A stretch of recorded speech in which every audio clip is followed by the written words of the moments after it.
ईश्वर के संदर्भ में कहा गया है कि क्लेश कर्म विपाक आशयैर परामृष्टः पुरुष विशेष ईश्वरः, अर्थात जिस पर क्लेश कर्म विपाक और आशय का प्रभाव नहीं होता है, जो प्रभाव रहित है, वह है ईश्वर।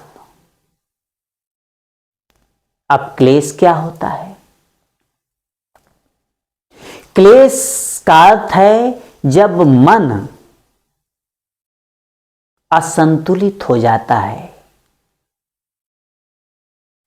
हमारा जो माइंड का नर्वस सिस्टम असंतुलित हो जाता है, बहुत ज्यादा तनाव हो जाता है किसी न किसी कारणवश, और वह क्लेश जो होता है वह अज्ञानता के कारण होता है, अविद्या के कारण होता है। अविद्या, इसके 5 चरण होते हैं: अविद्या, अस्मिता, राग, द्वेष, अभिनिवेश।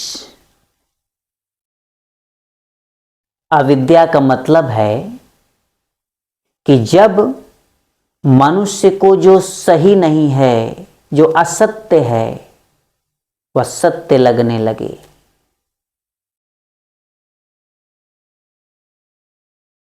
जो हमेशा रहने वाली चीज नहीं है, वह हमेशा रहने वाली लगने लगे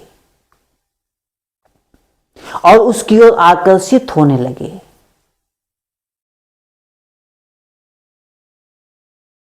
जिस तरह से एक कुत्ता सूखी हड्डी चबाता है,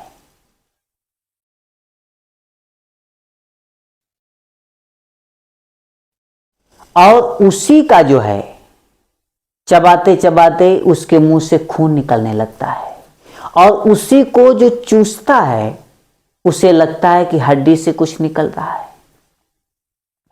उसी तरह से अविद्या के प्रभाव से इस नश्वर जगत में जो मनुष्य रहता है, अविद्या के प्रभाव में, जिससे कुछ मिलने वाला नहीं, जो सत्य नहीं है, उससे वह सत्य मानकर उसका इस तरह से भोग करता है, और उसके कारण उसे कष्ट भी होता है, क्लेश होता है, दुख भोग करना पड़ता है। तो यह अविद्या का प्रभाव होता है। अविद्या के प्रभाव से मनुष्य के मन में अज्ञान जगता है कि मैं जो भी कर रहा हूं वो ठीक है।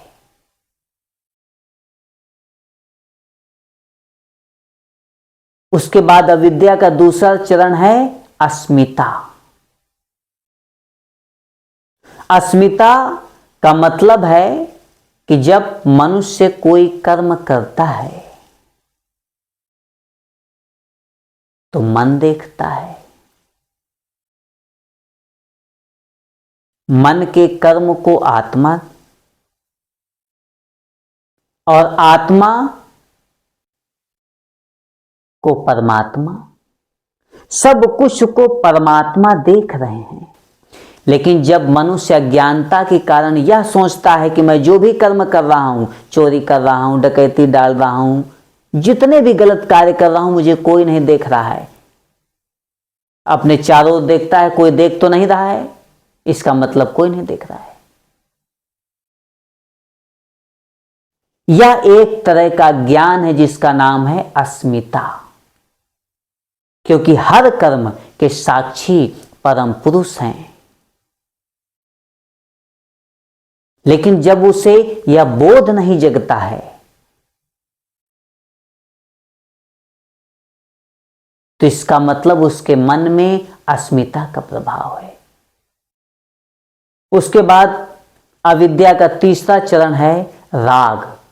राग माने आकर्षण, बुरी शक्तियों के प्रति, बुरी चीजों के प्रति आकर्षित होना, जैसे गलत चलचित्र देखना, बुरी पुस्तकें पढ़ना, बुरी संगत में रहना, बुरे लोगों के बीच में रहना,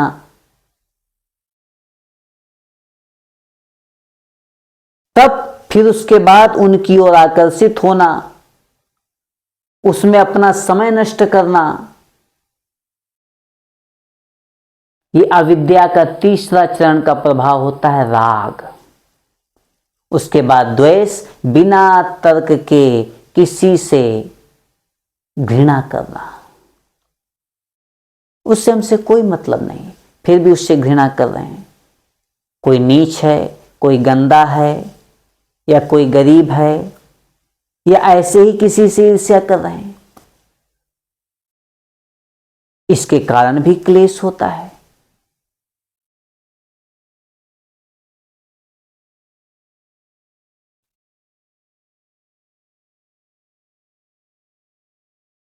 तो द्वेष के कारण भी क्लेश होता है। और उसके बाद सबसे आखिरी है अभिनिवेश, और सबसे खतरनाक। अभिनिवेश का मतलब है किसी न किसी बुरी आदत में अपने आप को ढाल लेना। जैसे एक शराबी जानता है कि शराब नहीं पीना चाहिए, लेकिन फिर भी पीता है। अभिनिवेश में मन इतना नीचे गिर जाता है कि मनुष्य को अपने हाथ में लगा हुआ खून तक नहीं दिखता है। वो कितना भी क्राइम करे, वो क्राइम करते करते अभ्यस्त हो जाता है, तब उसे अच्छा लगने लगता है, जो भी हो रहा है सब ठीक है। तो क्लेश के ये कारण है 5: अविद्या, अस्मिता, राग, द्वेष, अभिनिवेश। ये अज्ञान है। अज्ञानता के कारण मनुष्य को क्लेश होता है। तो परम पुरुष को तो अज्ञानता का प्रभाव है नहीं, वो तो अज्ञानी है नहीं, वो तो परम पुरुष हैं। तो उन पर क्लेश का कोई प्रभाव नहीं होता है। तो ईश्वर वह हैं जिन्हें कभी क्लेश नहीं होता है। और उसके बाद दूसरा है कर्म। कर्म का अर्थ है एक स्थान से दूसरे स्थान में जो परिवर्तन होता है उसे कर्म कहते हैं। इस जगत में जो भी क्रियाएं होती, इस विश्व ब्रह्मांड में जो भी क्रियाएं होती हैं, वह सब कुछ परम पुरुष के अंदर होती हैं, क्योंकि यह विश्व ब्रह्मांड परम पुरुष की मानसिक कल्पना है, इसलिए उनके बाहर तो कुछ है नहीं। इसलिए कर्म का भी उन पर प्रभाव नहीं होता है, वह कर्म से भी मुक्त हैं। उसके बाद है विपाक। विपाक का अर्थ है क्रिया की प्रतिक्रिया। जो कर्म करते हैं तो कर्म फल बनता है। कोई भी कर्म करेंगे तो उसका कर्म फल बनेगा। जिसे बोलते हैं संस्कार, तो वह भोगना भी पड़ेगा।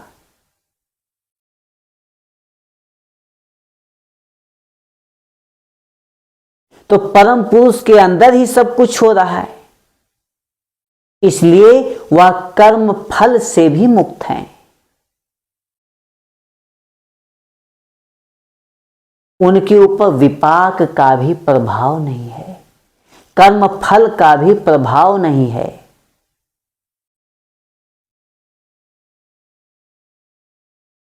उसके बाद है आशय। आशय माने का आधार।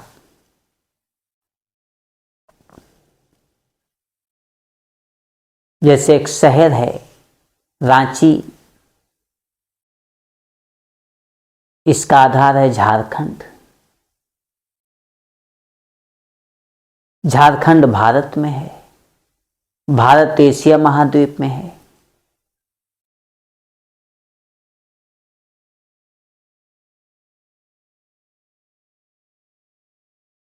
और एशिया महादेश इस पृथ्वी में है, और पृथ्वी सौरमंडल में है, और यह सौरमंडल परम पुरुष में है।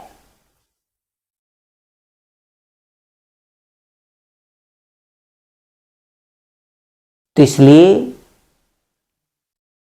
ईश्वर पर क्लेश, कर्म, विपाक और आशय का प्रभाव नहीं होता है। जिस पर इसका प्रभाव होता है, जिसे क्लेश हो रहा है, वह ईश्वर नहीं हो सकता है।